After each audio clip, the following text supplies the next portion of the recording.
The phone rang at 2 a.m. I could barely hear the voice on the other end of the line, but the words cut through the silence like a knife. Your wife, she's gone.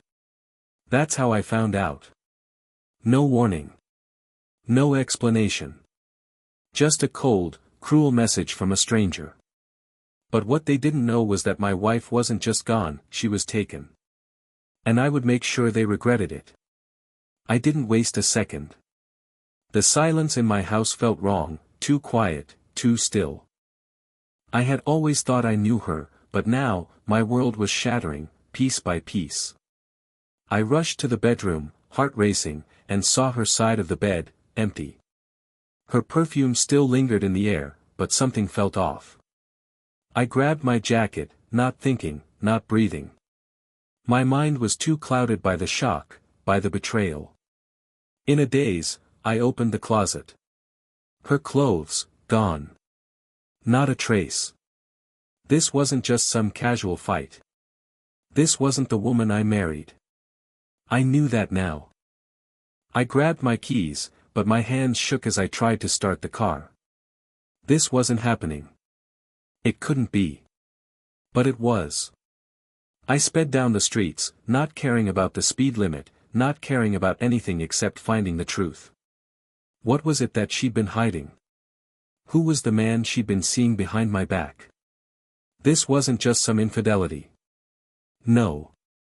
This was something darker. I slammed the brakes at a stoplight, heart pounding. My phone buzzed again.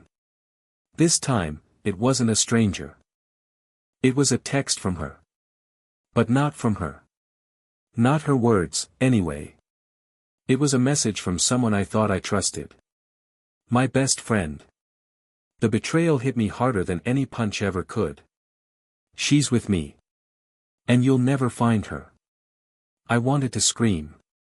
I wanted to crash the car into something, anything. But I couldn't. I couldn't let the anger control me. Not yet. I needed to think. I needed to plan. But one thing was certain, I was going to make them both pay. No one does this to me. I drove aimlessly through the streets, not even knowing where I was going. I just needed to get away from the house, away from the emptiness that was now a part of me. My thoughts raced, but none of them made sense. What the hell had happened? We were happy. Or so I thought. I had worked so hard to build a life for us, for me and her. But now, it all felt like a lie.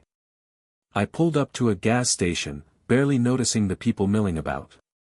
I leaned against the car, trying to steady my breathing. This couldn't be real. Maybe it was some sick joke. Maybe they were trying to mess with me. But deep down, I knew it wasn't. My gut told me this was real.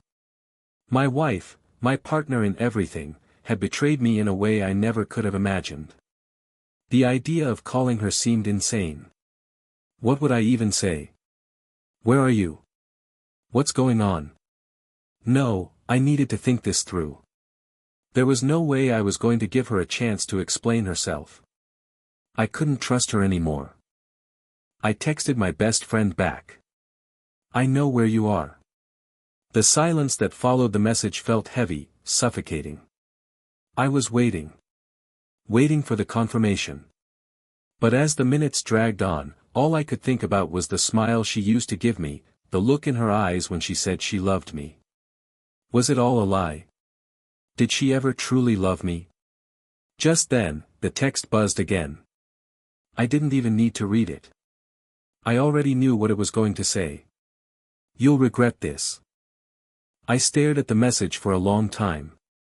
I didn't respond. There was no need. They had no idea what they had just set in motion. I took a deep breath, trying to ground myself. But inside, something had snapped. The anger, the confusion, it was all turning into something darker.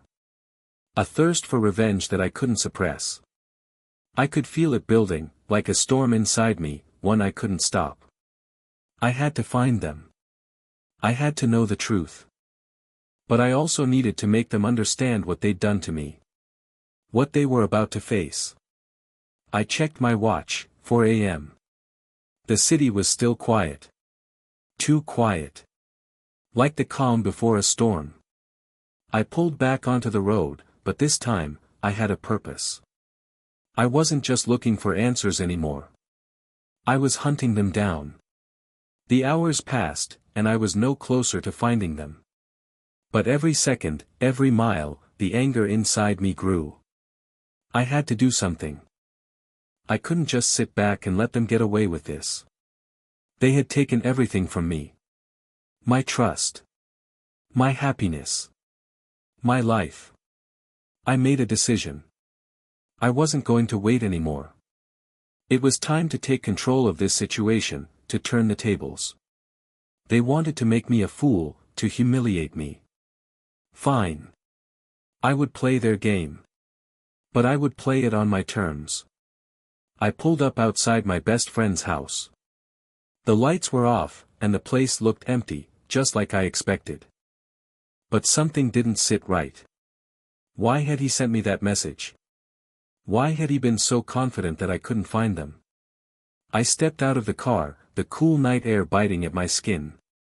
I didn't know what I was going to do next, but I knew I couldn't just walk away. I had to finish this. I stood in front of my best friend's house, fists clenched at my sides. The cool night air did little to calm the storm that was raging inside me. Every muscle in my body was on high alert, my mind spinning with questions I couldn't answer. I had just learned my wife had betrayed me, and now my closest friend was involved. I had to know why. The house was dark, but I could still make out the outline of the front door through the dim glow of a streetlight. I hesitated for a moment. This wasn't just about my wife anymore, it was about my whole life, my whole identity. I had to confront him, even if I didn't know what I'd find. I walked up to the door, my boots making barely a sound on the cracked concrete walkway. Every step felt heavier than the last, like the weight of the situation was pressing down on me from all sides. I knocked 3 times, each hit of my knuckles sounding like thunder in the quiet night. No answer. I knocked again, harder this time, my patience running thin. The door was locked, but I wasn't going to let that stop me. I stepped back, looking for a way in. I wasn't going to let him hide from me. Not now. I circled around the side of the house, my mind racing. What if he wasn't even here? What if he had already moved her, taken her to some secret location? The thought made my stomach churn. But then, through the window, I saw movement. I froze. A figure inside, moving through the shadows. It was him. My best friend. I knew it was him before I even saw his face. I could tell by the way he moved. That confidence, that cocky swagger. The same man who had always been by my side. The same man I had trusted with everything. I didn't think. I just acted. I moved to the back of the house, where I knew the kitchen door was unlocked. I turned the knob, and to my surprise, it opened easily. The house smelled faintly of stale beer and cigarettes, the kind of scent that made your skin crawl. It was empty inside. Silent, except for the distant sound of someone moving around upstairs. I crept further in, my heart thudding in my chest, every step deliberate and careful. I reached the base of the stairs, and I paused, listening for any sounds. But all I heard was the faint creak of floorboards above. He was up there. I was so close, I could feel it. The stairs groaned under my weight as I climbed. The hallway at the top was dark, and I could barely make out shapes in the gloom. My breath was shallow, my mind foggy with anger and confusion. I was about to confront the man who had just shattered everything I thought I knew. I reached the door at the end of the hall. It was slightly ajar. I could hear muffled voices inside, but they weren't enough to make out. They sounded close. Too close. I pushed the door open just enough to peek inside. My breath caught in my throat. What I saw made my heart stop dead. There she was. My wife. But she wasn't alone. He was with her. My best friend. Sitting on the bed. Laughing. A joke I couldn't hear, but a joke that made her laugh in a way that cut through me like a blade. This wasn't just a betrayal. It was something deeper. Something far worse. He looked up and saw me standing there in the doorway. His face went pale, and for a split second, there was something like fear in his eyes. It wasn't the look of someone who was just caught in a lie. No, this was something else. This was a man who knew he had done something unforgivable. But he didn't say a word. He didn't need to. The look on his face said everything. She, on the other hand, didn't even flinch. Her eyes locked onto mine, cold and detached, like she was staring at a stranger. The woman I had loved, the woman I had built my life around, was no longer there. I was frozen in that moment. My mind screamed at me to do something, to say something, but I couldn't. My mouth was dry, my hands trembling. I had never felt more powerless in my life. But I couldn't stay like this. I couldn't let it end like this. I turned, slowly, and left the room without saying a word. I had to leave. I had to get out of there before I did something I would regret. The anger that had been simmering inside me for so long had reached its boiling point. But it wasn't enough. Not yet. As I walked back down the stairs, I heard her call my name. Her voice was soft, too soft. She wasn't sorry. She wasn't even trying to explain. She was just numb. But I wasn't. I was filled with a burning need for retribution. I didn't know how, but I knew I would make them both pay. The pieces were starting to fall into place, and I could feel the walls closing in. There was no going back now. I got into my car, slamming the door shut behind me. The engine roared to life, and I sped off into the night, my mind racing with thoughts of what came next. The headlights cut through the night as I sped down the deserted road, my hands gripped tightly on the steering wheel. The air was thick with tension, and every bump in the road sent a jolt through my body. I couldn't stop thinking about what I had just seen. My best friend. My wife. Together. Laughing. Betraying me in a way that felt so personal, so calculated, it left me hollow. I wanted to scream, to punch the car's dashboard, but instead, I just kept driving. My mind raced with 1,000 questions, but only one thing was clear: I couldn't let them get away with it. Not without consequences. Not without me making sure they paid for every second of my pain. I turned off the highway and headed toward the small, quiet street where I knew my wife's family lived. I hadn't been to their house in months, but tonight it felt like the only place I could go. I needed answers, and if I was going to get them, I needed to start with her past. I knew there were secrets I had never fully uncovered. And tonight, I was going to expose them. I pulled up to the curb and sat for a moment, staring at the dimly lit house in front of me. The porch light flickered, casting long shadows across the yard. It looked so peaceful, so ordinary.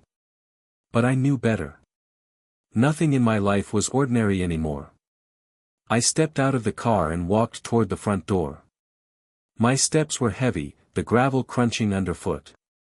I was on a mission now, and I wasn't going to stop until I had every answer, no matter what it took. I rang the doorbell, my heart hammering in my chest. A few moments passed before I heard footsteps from inside. Then the door opened. Her father stood there, looking at me with an unreadable expression. His age was starting to show, wrinkles around his eyes, his hair turning gray, but there was still that intimidating presence. He had always been a man of few words, a man who valued strength over emotion. But tonight, I didn't care about his opinion. I didn't care about anything but getting to the truth. "What are you doing here?" he asked, his voice low. "I need to talk to you," I replied, my words sharper than I intended. "About my wife." His expression didn't change, but I saw something flicker in his eyes, recognition, maybe fear. But he didn't ask questions. He stepped aside and let me in. We sat in the living room, the air thick with tension. His wife, her mother, was nowhere to be seen, and I was grateful for the silence. I didn't want any distractions. I didn't want anyone interfering with what I was about to say. "I know you're not going to like this," I began, staring directly at him, "but I need to know the truth. All of it. What's really going on with her? Why is she doing this to me?" He didn't respond right away. Instead, he stared at the floor, avoiding my gaze. The seconds dragged on, feeling like hours. Finally, he sighed deeply and looked up at me. "It's not as simple as you think," he said, his voice steady but laced with regret. "Your wife, she's been keeping things from you. Things that go deeper than you realize.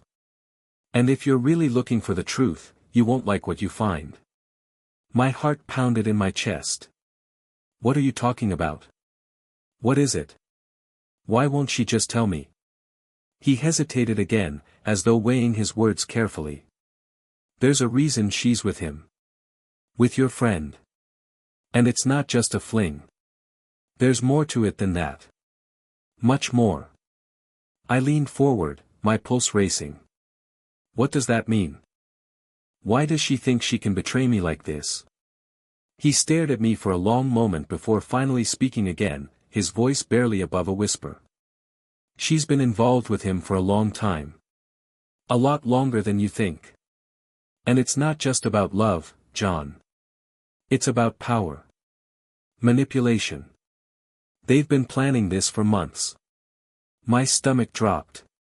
This wasn't just about cheating. This wasn't just about betrayal. This was something darker. Something twisted.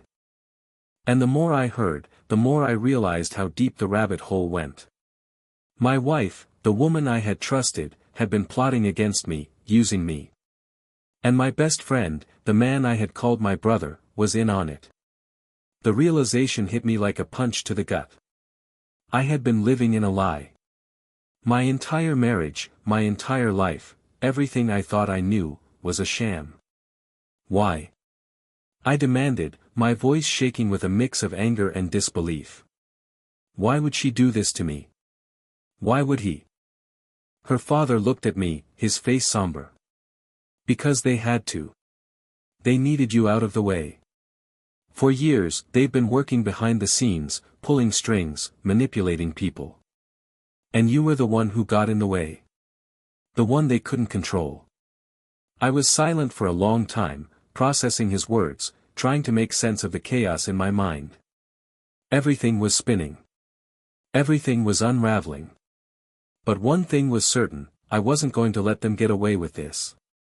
Not now. Not after everything they had taken from me. I stood up, my hands clenched into fists. "I'm going to find them," I said, my voice steady despite the rage building inside me. "And when I do, I'll make them pay for every lie." Her father didn't try to stop me. He didn't try to offer any words of advice. He just watched me, the weight of his gaze heavy on my shoulders. "I know you will," he said quietly. I turned and walked out of the house, my heart set on one thing: revenge. But what I didn't know yet was how deep this plot ran, or how far I would have to go to uncover the truth. I couldn't sleep. I couldn't think straight. The truth that her father had revealed hung over me like a dark cloud, and I couldn't escape it. There was no denying it now. This was bigger than just a personal betrayal. This was a carefully orchestrated plan, and I was just the fool who had been played. I needed to find answers. I needed to know who else was involved, how far this conspiracy went, and most importantly, what the hell they wanted from me. I grabbed my phone and opened up the contacts. My best friend's name flashed on the screen. I stared at it for a long moment. Part of me wanted to call him. I wanted to confront him, to demand he explain himself. But I knew better. Confronting him head-on wouldn't do anything. He had already shown me that he was part of this. He wouldn't admit it. He would lie, manipulate, and twist things to his advantage. No, I had to be smarter. I had to dig deeper. I pulled on a jacket, grabbed my keys, and headed out the door. I didn't know where I was going exactly, but I knew I had to start somewhere. My first stop. His business. The small office building was tucked away on a quiet street, a place I had visited countless times over the years. My best friend's company wasn't huge, but it had always been stable. I knew the owners, had met most of the employees, and had even helped him with a few deals. He had always prided himself on his integrity. Or so I thought. I parked across the street and watched the building for a few moments. There were no cars in the lot, no sign of life.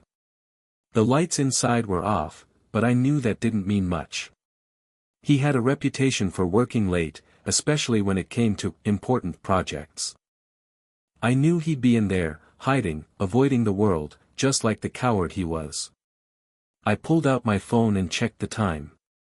It was late enough that no one should be around, but early enough that I wouldn't attract attention if I slipped inside unnoticed. I stepped out of the car and moved toward the back entrance.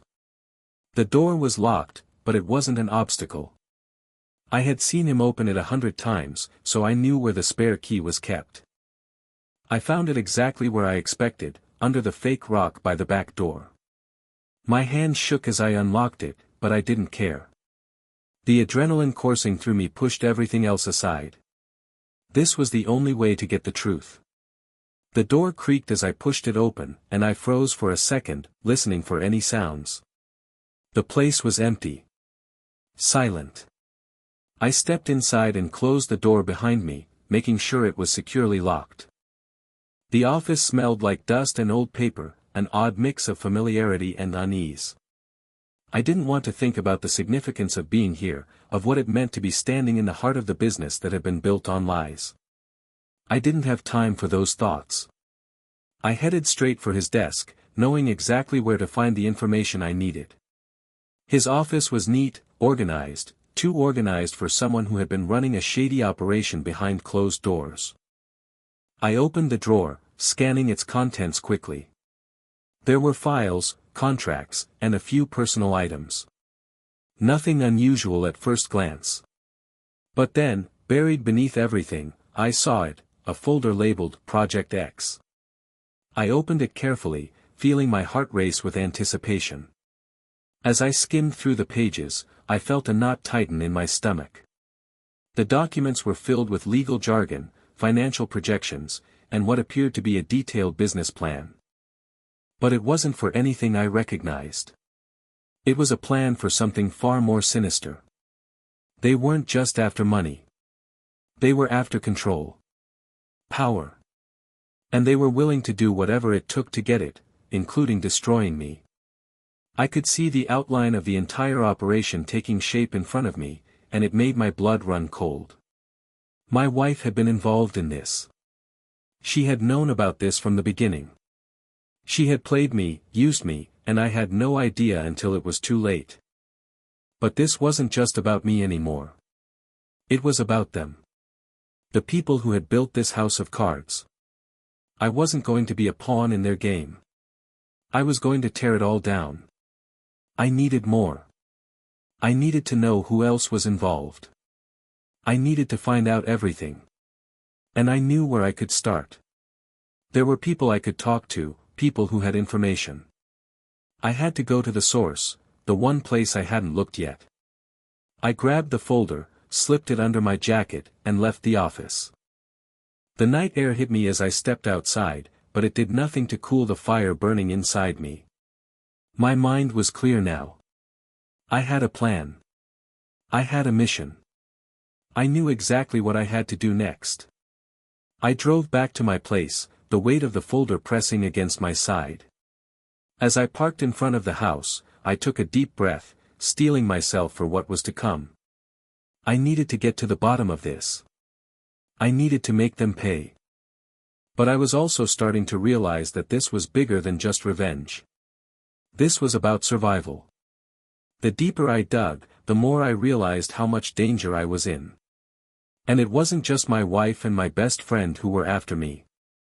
There were others, people I hadn't even considered. People who would stop at nothing to see me fall. I had to be careful.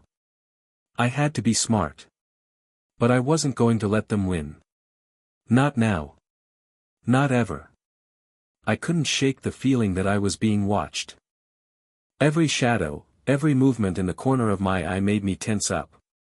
My house, once a place of comfort, now felt like a trap. I knew I couldn't trust anyone. Not even my own instincts anymore. My best friend. My wife. They had all played me. But that wasn't the worst part. The worst part was the realization that they weren't the only ones involved. I had started this journey looking for answers, thinking I could find a way to confront them both and expose their lies. But the deeper I dug, the more I realized I was stepping into a web so tangled, I wasn't sure how to untangle myself. I sat at the kitchen table, the folder open in front of me, my fingers trembling as I sifted through the documents. Everything was carefully laid out, methodical. The names, the dates, the transactions, it was all there, and none of it made any sense. It was like a puzzle, but the pieces were scattered and half missing. I had to find those pieces, or I'd never see the full picture. The phone buzzed, and I almost jumped out of my skin. I looked at the screen, unknown number. I didn't hesitate. I answered. "Hello," I said, trying to keep my voice steady, even though my heart was racing. A low, familiar voice came through the other end. "I know what you're doing," he said, his tone cold, deliberate. I froze. It was him. My best friend. "I don't know what you think you're going to find," he continued, his voice dripping with arrogance, "but whatever it is, it's too late." I stood up, the rage in my chest bubbling to the surface. "You think you can just disappear? You think you can get away with what you did? What you're still doing?" There was a moment of silence. "It's bigger than you, John. You have no idea who you're dealing with." I could feel my pulse in my temples, my fists clenched so tight I could feel my nails digging into my palm. "Who? Who's behind this?" He didn't answer immediately. Instead, I heard what sounded like a muffled laugh, followed by a door opening. "This is the last warning, my friend.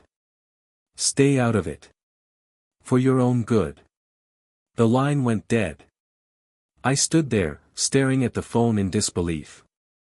I wasn't getting answers. I was getting threats. But that only fueled the fire. I wasn't going to back down. Not now. Not after everything that had been taken from me. I grabbed the folder again, flipping through the pages faster now, my mind running in overdrive. That name. The one that had kept showing up in the financial documents. The name that seemed out of place, Thomas Reed. I didn't recognize it, but something about it felt wrong. This wasn't just some random name. I had to know who Thomas Reed was. He was part of the plan. Part of the web.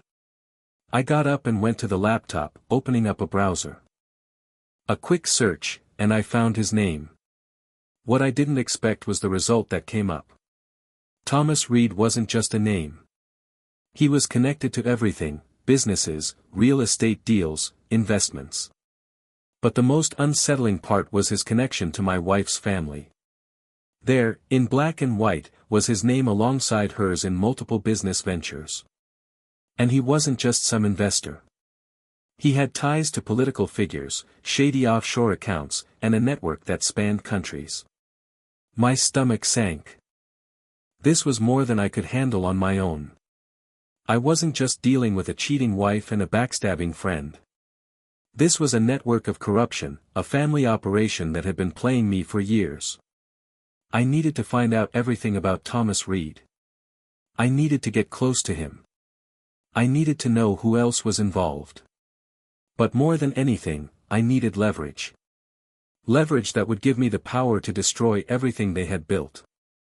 The next day, I started digging into Reed's life, his business dealings, anything I could find. I wasn't looking for evidence of an affair anymore. I was looking for something bigger. Something that would bring everything down. Hours passed, and I barely noticed the time slipping away. It wasn't until my phone buzzed again that I realized how deep I'd gotten. It was a message from an unknown number. Meet me at the usual place. It's time you knew the truth. The message was simple, but the words echoed in my head. The usual place. I knew exactly what it meant. It was the bar we used to meet at, years ago, before everything started falling apart. The one place where my friend and I would talk business and laugh about life. But now, it wasn't just about business. It was about the truth. The one thing I had been searching for. I grabbed my jacket and left without a second thought. I didn't care who was waiting for me. I didn't care what they had planned. I was done playing by their rules. When I walked into the bar, the smell of stale beer and tobacco hit me immediately. The place hadn't changed. It felt like nothing had changed. Except me. I looked around, my eyes scanning the dark corners, until they landed on him. Thomas Reed. Sitting at the same booth we had shared all those years ago. He didn't look up when I approached, but I could feel his eyes on me. Sit down, he said, his voice low, like we were picking up from where we left off. But this wasn't the same. I slid into the seat across from him, my eyes locked onto his. What do you want from me? He smiled, a slow, knowing grin. You think you're in control, don't you, John? But you're not. Not yet. You don't even know what you're up against. I leaned forward, my voice steady but cold. Tell me everything. And then we'll see who's in control. He chuckled softly, almost like he was amused by my demand. You think you can handle the truth? You've been living a lie, John. You've been playing checkers while everyone else was playing chess. I felt a chill run down my spine. This wasn't just about betrayal. This was about something much bigger. Something dangerous. Start talking, I said. And don't leave anything out. The smile on Thomas Reed's face only deepened as I demanded answers. He seemed to enjoy the control he had over the situation, but I wasn't going to let him play me anymore. I had already lost too much, my wife, my best friend, my sense of trust, and now, I was staring down the man who had orchestrated it all. You think you figured it out, don't you? Thomas said, leaning back in his seat, his fingers tapping the edge of his glass. But you're still missing the big picture. My hands were clenched so tightly, I could feel my nails digging into my palms. What do you want from me? I growled, not caring if I sounded desperate. What have you and my wife been hiding from me all this time? His eyes flickered with something I couldn't quite place, amusement, maybe. Pity. I couldn't tell. But there was no trace of guilt. No remorse. Nothing. Your wife's been my partner for years now, John. Not just in business, but in everything. He said it with such ease, like it was the most natural thing in the world. You were always just a pawn in this game. Your life. Your marriage.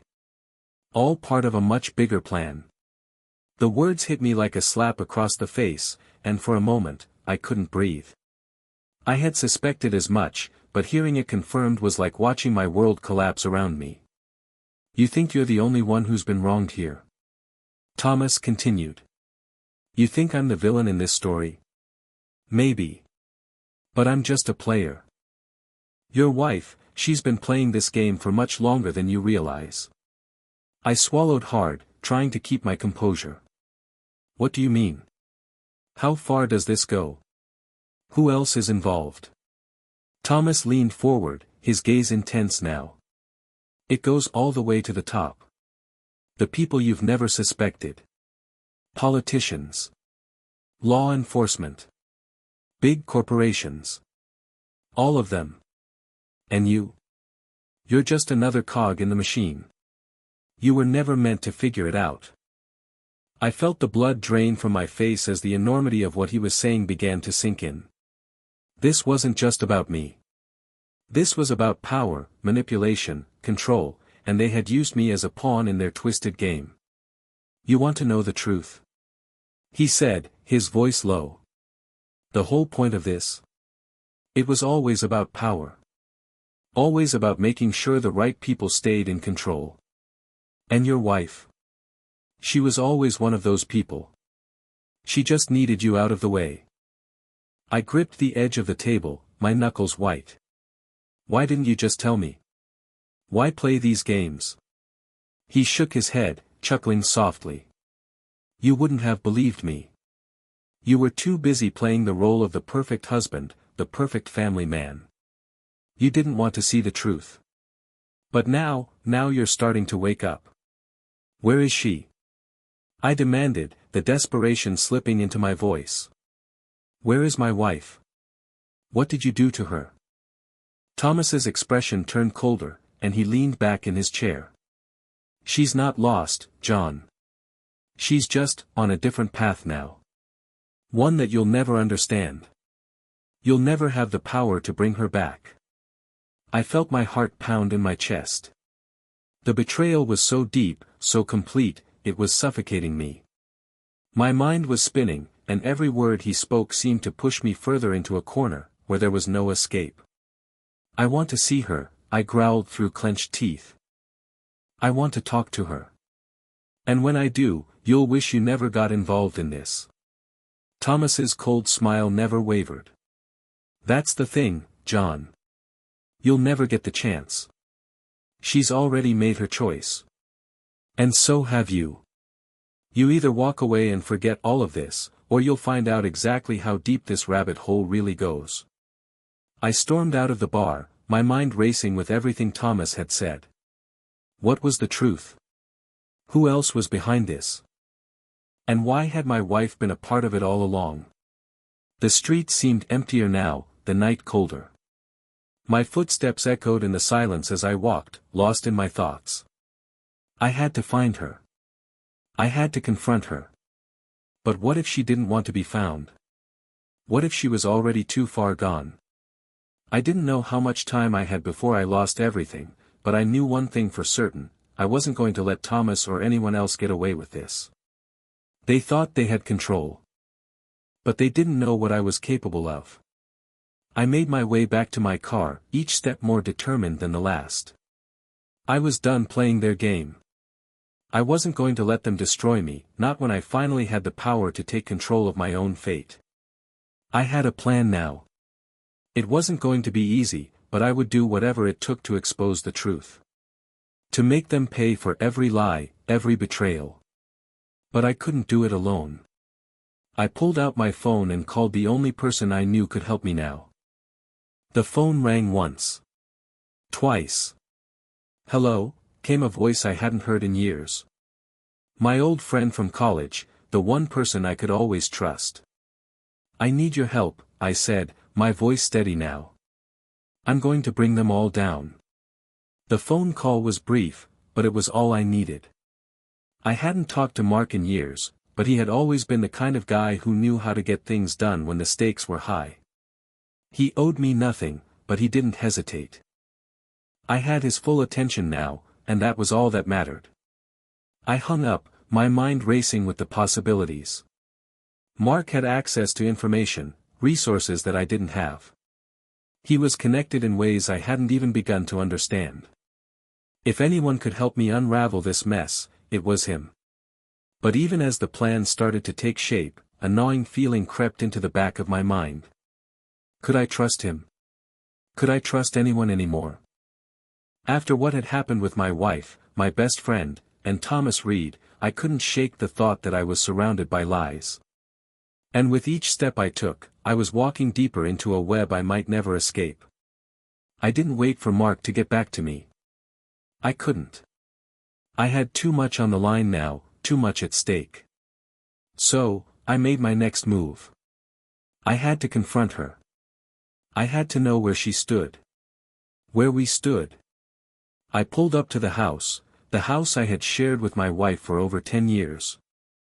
It stood there, like a monument to everything that had fallen apart. The curtains were drawn, the lights off. For a second, I wondered if she had already left for good. But then I saw the familiar outline of her car in the driveway. I took a deep breath, my hand on the door handle. This wasn't going to be easy. I knew that. But there was no other choice. I had to do this. I couldn't keep chasing shadows. I needed answers. And I wasn't leaving without them. I knocked on the door, each sound echoing in the stillness. The moments stretched on, but when the door finally creaked open, I wasn't prepared for what I saw. She stood there, her face pale and tired, but there was something in her eyes, something I hadn't seen in months. A flicker of recognition. A spark that told me she wasn't completely gone, even though everything in my world had changed. She didn't speak at first, just stared at me. Her lips parted as if she were trying to find the right words, but none came.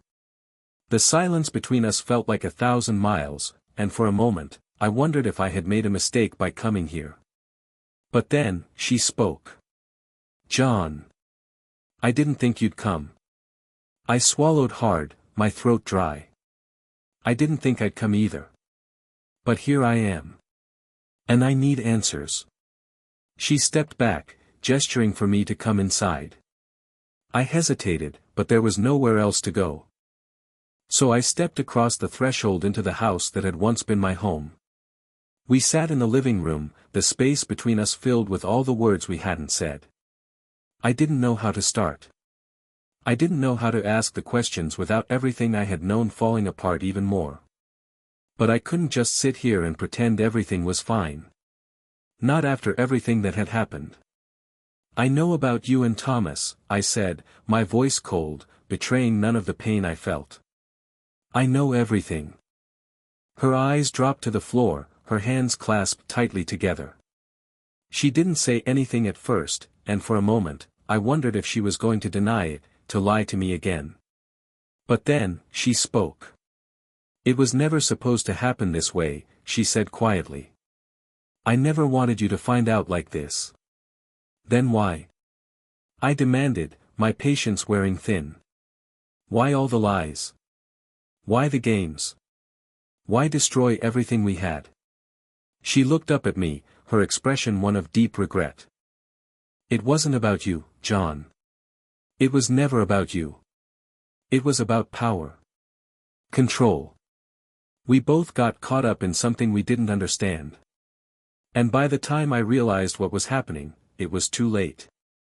I leaned forward, anger bubbling up inside me. "So, what? You just let it happen? You just let them pull you into their web and thought you could walk away when it was over?" She shook her head, tears welling up in her eyes. "I tried to get out. I swear to you, I did. But they wouldn't let me. They knew everything about me. Everything. My family, my past, everything that made me who I am. And they used it against me." I sat back in my chair, stunned. I had no words.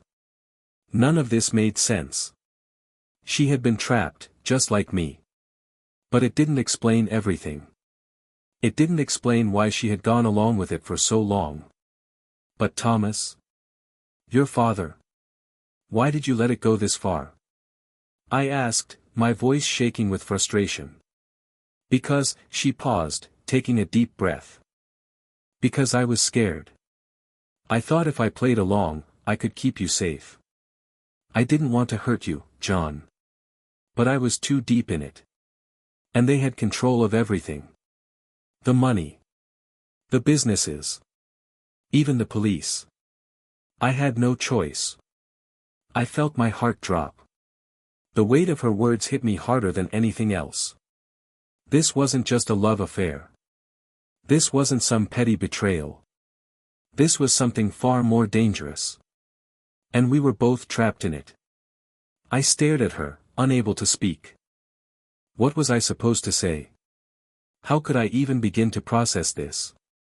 "I'm so sorry," she whispered, her voice breaking. "I never wanted to hurt you. I never wanted any of this." I stood up, my legs shaking beneath me. I didn't know what to feel. Anger? Betrayal? Or was it something else? I had been living in a lie for so long, I didn't even know who to trust anymore. You don't get to say sorry, I muttered, my voice low, my heart heavy with the weight of everything that had happened. Not after everything you've done. I turned and walked out of the room, the door slamming behind me as I left the house. I couldn't stay. Not here. Not in this place. The car ride back was a blur, my mind racing with everything I had just learned. But I couldn't let this go. I couldn't just walk away. This was only the beginning. I needed more. I needed to find out who else was involved. Who else had been playing me. I wasn't going to stop. Not until I had every last piece of the puzzle. And I was going to make them all pay. I had reached the point of no return. The weight of everything I had learned, everything I had uncovered, pressed down on me like a boulder. The lies. The manipulation. The betrayal. It had all led me here, to this moment. And I knew that no matter what happened next, my life would never be the same. As I sat in the car, I gripped the steering wheel with white knuckles. I had no plan, no clear path forward. But there was one thing I was certain of, this game was far from over. I wasn't going to walk away, not now. I was going to take control of my own fate. No more hiding. No more lies. I was going to tear everything down. I needed to make my final move. I had to confront Thomas. I had to confront my wife. There were too many pieces in play, and I needed to know who was truly behind this, who was orchestrating everything. If I didn't act now, if I didn't make them see the consequences of their actions, I might never get another chance. I pulled into the parking lot of the old warehouse district. The place had once been a hub for shipments and deliveries. But now, it was abandoned, dark, and filled with echoes of the past. It was the kind of place people went when they didn't want to be found. I knew Thomas was there, waiting. He thought he had won. He thought he had me cornered. But he was wrong. I stepped out of the car, the chill of the night air biting at my skin. I walked toward the building, my steps slow but deliberate. Each step felt heavier than the last, but I pushed through the fear, the doubt, the uncertainty. I had come too far to turn back now. The warehouse loomed ahead, its rusted exterior barely visible in the darkness. I reached for the door handle, but before I could open it, I heard a voice behind me. "You're making a mistake," it said. I turned, and there she was. My wife. "Get out of my way," I snapped, my voice cold. She didn't move. "You don't know what you're getting into, John. You have no idea what you're about to face." I could see the fear in her eyes now, the same fear I had seen when I first confronted her. She wasn't the woman I had known. She had changed. She had become someone else, someone who had betrayed me in ways I couldn't even comprehend. But I couldn't show her any mercy. Not anymore. "I'm done listening to you," I said, my voice firm. "You've had your chance. You've had your time to explain. But now it's too late. You've made your choices, and I'm making mine." She took a step forward, her voice trembling. "You don't understand. If you go in there, it's over. You'll never walk away from this. They'll destroy you." I looked at her for a long moment, trying to make sense of everything she was saying. But I knew what I had to do. I had to end this, once and for all. "I'm not afraid of them," I said, my voice cold. "I'm not afraid of you either. I'm done running from this." I pushed past her, my hand on the door as I opened it. Inside, Thomas was waiting. He stood in the center of the dimly lit room, his arms crossed over his chest. He had that smug look on his face, the one that said he thought he was untouchable. But I could see it now, his confidence was cracking. He knew this wasn't going the way he had planned. "You're making a mistake, John," he said, his voice low. "You don't want to do this." I stepped forward, my eyes locked on his. It's too late for that. You've made your choice. Now I'm making mine. He shook his head slowly, like he was trying to talk me out of it. You think you can just walk in here and take control? You don't know who you're dealing with. I didn't flinch. I know exactly who I'm dealing with. A liar. A manipulator. A coward who thinks he can play with people's lives and walk away unscathed. Thomas smiled, but there was no humor in it. You don't understand, do you? It's not just me. It's never just me. I stepped closer, the rage building up inside me. Then who? Who else is pulling the strings, Thomas? Who else is involved in this? His smile faded, and for the first time, I saw fear in his eyes.